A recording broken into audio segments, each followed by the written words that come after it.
Sejam bem-vindos ao PetCast Saneamento Ambiental. Aqui você esgota as suas dúvidas, se abastece de conhecimento, coleta informações relevantes e drena ótimas ideias. Olá, sejam bem-vindos ao segundo episódio do PetCast Saneamento Ambiental, o seu canal de informações. Quem vos fala é a Fernanda, bolsista do PET Saneamento Ambiental e graduanda em Ciências Biológicas.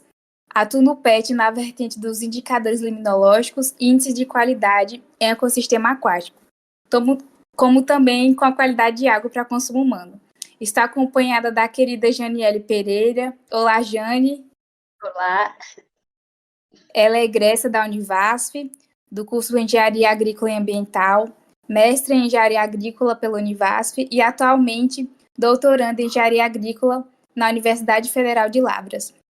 E no episódio de hoje, iremos abordar sobre o saneamento ambiental, o conceito, eixos do saneamento e a sua importância. Então, Jane, o saneamento, ele até tornou-se uma palavra corriqueira. As pessoas costumam associar saneamento a água, esgoto, mas qual seria o conceito de saneamento ambiental? E afinal, saneamento ambiental e saneamento básico tratam-se da mesma área de atuação ou são distintos? Olá, Fernanda. Quero primeiro agradecer ao convite feito pelo PET Saneamento da Univasf para poder participar e compartilhar um pouco do nosso conhecimento, principalmente voltando a essa instituição de onde eu comecei a minha carreira acadêmica. Então, é sempre muito bom a gente estar aqui compartilhando e dividindo conhecimentos.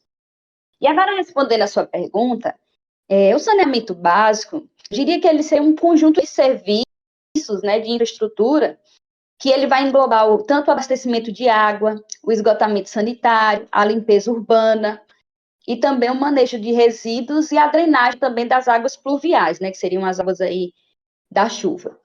Já o saneamento ambiental, eu diria que ele é um pouco mais amplo. Por que eu falo isso? Porque ele busca focar na integração para o desenvolvimento sustentável, que possa garantir uma sobrevivência da biodiversidade e questões prioritárias, como o bem-estar da população e a preservação ambiental.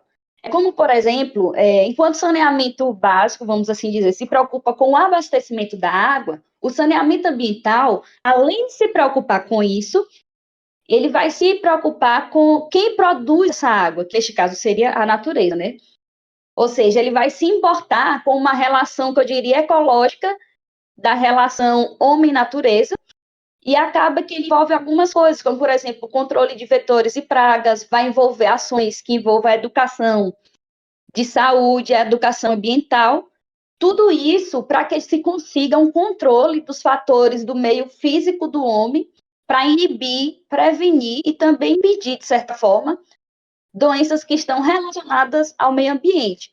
Isso vai acabar favorecendo ao bem-estar e à saúde da população. Seria, vamos assim dizer, duas áreas correlatas e que uma interfere e depende da outra para que se possa ter processos eficazes. Interessante. Então, quem tinha dúvida acerca do conceito de saneamento, e se saneamento básico e saneamento ambiental são a mesma coisa, a Janiele esclareceu aí perfeitamente. E diante do conceito que foi abordado, Jane, quais os eixos que o saneamento atua? Olha só, segundo o Plano Nacional de Saneamento Básico, os 4 componentes do saneamento eles vão girar em torno do abastecimento de água potável, do esgotamento sanitário, da coleta de lixo e manejo dos resíduos sólidos, e também da drenagem e manejo das águas pluviais urbanas. Então, tudo que envolver essas áreas, elas vão estar abarcadas dentro dos pilares do saneamento. Seja o tratamento de água, a coleta e tratamento do esgoto, a drenagem da água da chuva, a gestão dos resíduos sólidos, que são gerados, a limpeza urbana, tudo isso, ele faz parte dos eixos do saneamento. Então, a partir desses eixos, qual a importância do saneamento ambiental em um âmbito sistêmico, por exemplo, municipal, e na vida dos indivíduos? Olha só, o saneamento, a gente deve entender que ele é um assunto, deve ser um assunto de interesse nacional, interesse geral, mundial, até diria. Por quê? Porque ele beneficia a sociedade como um todo. Ele beneficia a empresa, o país, a cidade, o desenvolvimento social e econômico. Porque ele vai impactar diretamente na vida dos cidadãos. Por que eu falo isso? Porque, por exemplo, quando a gente tem o saneamento, a gente ajuda na prevenção de doenças, a gente melhora a saúde, como, por exemplo, a redução da mortalidade infantil. Um dado importante, só para a gente ter ideia, em 2021, foram mais de 130 mil internações por conta de doenças de veiculação hídrica, como, por exemplo, o quê? A amebíase, a gastroenterite, a febre tifoide, a hepatite, tanto A quanto a E, cólera, ou seja, todas essas doenças acabam vindo de veiculação hídrica e com o saneamento a gente consegue evitar, prevenir esse tipo de doença. Então, olha só a importância do saneamento. E, além disso, nós temos também, quando a gente tem a questão do saneamento como foco, a gente tem melhorias nos índices de educação, de empregabilidade, a gente consegue expandir o turismo, que facilita a atividade econômica, né? É interessante que a gente vê algumas cidades, as pessoas sempre ressaltam, como aquela cidade é limpa. Se você chega num ambiente que você encontra uma cidade que é mal cuidada, sem muito cuidado com o saneamento, dificilmente você vai conseguir atrair muitos turistas. Então, até nessa questão de turismo, o saneamento influencia. E quando a gente fala de economia, a gente pode ter lucro, por exemplo, com a reciclagem, com o reuso de águas residuárias, de biossólido, que o biossólido, né, ele seria um composto, ele é resultante, né, do processo de tratamento do lodo de esgoto, e tanto a água residuária quanto o biossólido, ele pode ser utilizado na agricultura. A água residuária é utilizada em muitos países na limpeza de vias públicas. O biossólido, por exemplo, foi um tema do meu mestrado, né? Eu trabalhei com o reuso desse biossólido para a produção de mudas, e nós tivemos resultados interessantes, muito excelentes, que poderiam ser utilizados, né, justamente para você aplicar esse biossólido na produção das mudas e reduzir o seu custo com a compra, aquisição de, muitas vezes, de substrato, que é o que acontece nos viveiros que produzem mudas. Então, assim, são atitudes que elas podem ser tomadas tanto como indivíduo, quanto como coletividade. E aqui, quando eu falo de coletividade, eu falo sociedade, falo de governo municipal, estadual, federal, porque todas essas atitudes, elas podem gerar receita e reduzir custos para todos. Então, assim, esses são alguns dos poucos exemplos que nós podemos dar para mostrar a importância do saneamento, tanto no âmbito sistêmico como individual, que seria, no caso, a população, vamos assim dizer. Que fantástico. E, Jane, recentemente, em meados de 2020, houve um marco legal do saneamento. E, Jane, conta aí para nós quais as novidades e as propostas com esse novo marco legal do saneamento. Então, primeiro a gente precisa entender o que é esse marco legal, né, do saneamento. Ele, eu diria assim, de uma forma resumida, que é uma legislação brasileira, né, a lei número 14.026, de 15 de julho de 2020, que ele buscou atualizar e expandir a antiga lei do saneamento, que era a lei 11.445 de 2007, e algumas outras leis que estavam sancionadas. Esse marco legal, ele vai prever, vamos dizer assim, a universalização do serviço de água e esgoto até 2033. Isso visando oferecer, né, dignidade a milhões de brasileiros que não têm coleta de esgoto e nem água tratada. Só para a gente ver em questão aqui de números, cerca de 15% da população brasileira não tem acesso à água tratada. E mais de 40% não tem acesso à coleta e tratamento de esgoto. Ou seja, são números assim que a gente até fica um pouco assustado quando a gente olha para a nossa realidade e a gente vê que a gente tem acesso a tudo isso, né? Ou seja, praticamente metade da população brasileira não tem acesso nem à coleta de lixo e nem ao tratamento de esgoto.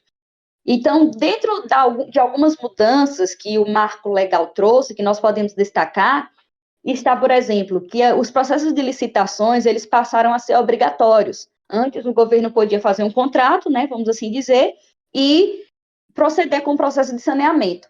A partir agora do marco legal, né, a licitação ela se tornou obrigatória. Também se permitiu a cobrança do serviço de limpeza urbana, né? Nós acabamos vendo aí algumas taxas chegando nas nossas contas e algumas pessoas reclamando, mas está permitido pelo marco legal também. Também algo interessante é que esse marco legal, ele tornou obrigatório o fim dos lixões em todo o território nacional. E o prazo é até 2024, ou seja, até ano que vem, os lixões têm que deixar de existir no Brasil. É uma batalha muito grande, vem tentando prorrogar alguns municípios, né, porque é uma atividade bastante difícil, mas é algo que é necessário.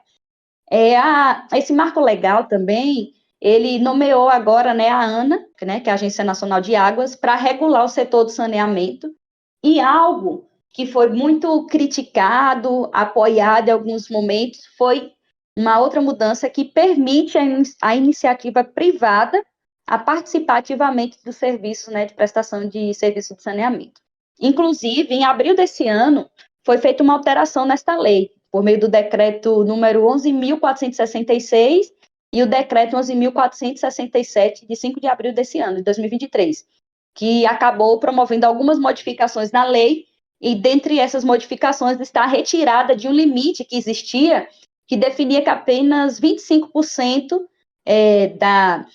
do saneamento ambiental poderia ser com participação do setor privado. Agora já não existe mais esse limite. Para o governo, essa seria uma forma, né, de estimular os investimentos no setor, e acabou sendo uma medida bastante criticada por especialistas, porque para eles é como se o governo quisesse se eximir dessa responsabilidade e acabasse privatizando o saneamento, o que para muitos especialistas podem acabar promovendo o aumento das taxas que já são cobradas. Mas, por outros lados, né, as pessoas também, os especialistas, eles destacam que é importante esse marco porque ele ajuda o país a reconhecer quais são as carências que a gente tem no setor do saneamento e ajudar a gente a pensar em como solucionar esses problemas, nessas carências. Enfim, esse é um tema até controverso quando nós falamos da questão da possibilidade da privatização da iniciativa privada, né, dentro do saneamento, e foi desde a sua aprovação, agora com a modificação continua e vai continuar sendo por muito tempo, do meu ponto de vista, né? Mas se ao final de tudo nós conseguirmos reduzir, né, aqueles números de falta de acesso à água tratada, a coleta de lixo, tratamento de esgoto, isso de forma eficaz, eu acredito que o marco legal ele será mais apoiado por todos.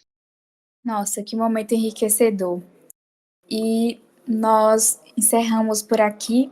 E eu convido você, caro ouvinte, a continuar conosco no próximo podcast.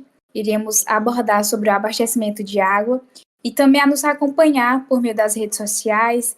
Estamos no Instagram, no YouTube, no LinkedIn, no ISO. E há um material muito legal esperando por você. E também agradeço a você, Jane, por ter aceitado o nosso convite, embarcado nessa aventura conosco.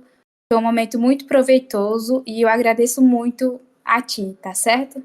Eu agradeço a vocês também, mais uma vez, pelo convite. Espero ter ajudado, né, o ouvinte aí a conseguir entender um pouquinho mais sobre essa questão, né, do que é o saneamento ambiental, da sua importância, e que nós possamos continuar juntos, né, construindo medidas e alternativas, né, para tornar o nosso país cada vez mais desenvolvido e apresentando melhor qualidade de vida para todos os nossos habitantes.